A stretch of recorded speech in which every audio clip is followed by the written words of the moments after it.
আসসালামু আলাইকুম। Study edu চ্যানেলে আপনাদেরকে স্বাগতম। আজকের পর্বে আমরা এসপিএসএস এর ইন্টারফেস অর্থাৎ এসপিএসএস উইন্ডোগুলোর সাথে পরিচিত হব। এসপিএসএস চালু করলে আমরা সাধারণত দুইটি উইন্ডো দেখতে পাই। একটি হলো ডাটা এডিটর উইন্ডো, আরেকটি হলো আউটপুট ভিউ উইন্ডো।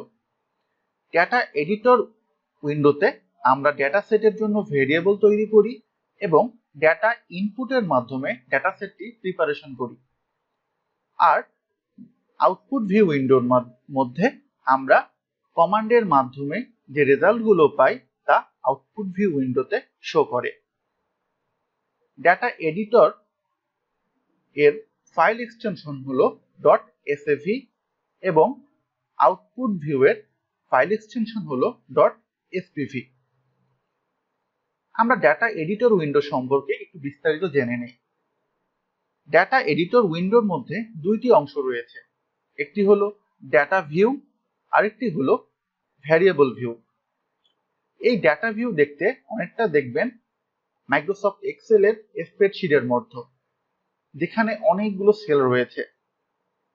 এই এক একটি সেল এক একটি ডাটাকে নির্দেশ করে। এখানে এই রো ওয়াইজ থাকে হচ্ছে রেসপন্ডেন্টের ডাটা এবং কলাম ওয়াইজ থাকে একটি ভেরিয়েবল। দেখুন এখানে ভার লেখা আছে অর্থাৎ ভেরিয়েবল। আমরা যখন ভেরিয়েবল ভিউতে ভেরিয়েবল ক্রিয়েট করব তখন এই ভেরিয়েবল গুলোর জায়গায় ভেরিয়েবলটির নাম চলে আসবে। আমরা সেটাও একটু পরে দেখে নিব। আর আমরা এখন ভেরিয়েবল ভিউ এর সাথে পরিচিত হই।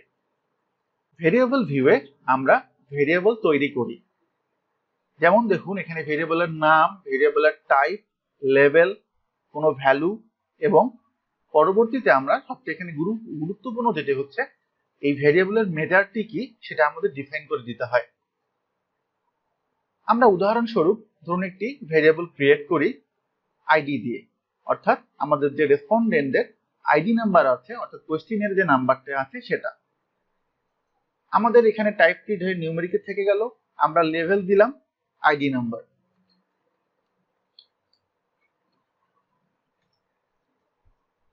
আমরা ধরুন এখানে ক্রিয়েট করতে যাচ্ছি রেসপন্ডেন্টের এজ।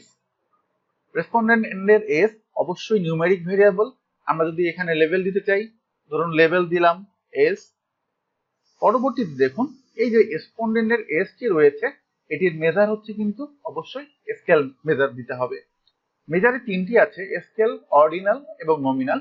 ডেটা সেটের ডেটার প্রকৃতির উপর ভিত্তি করে এই স্কেলগুলোকে আমাদের ঠিক করে দিতে হবে।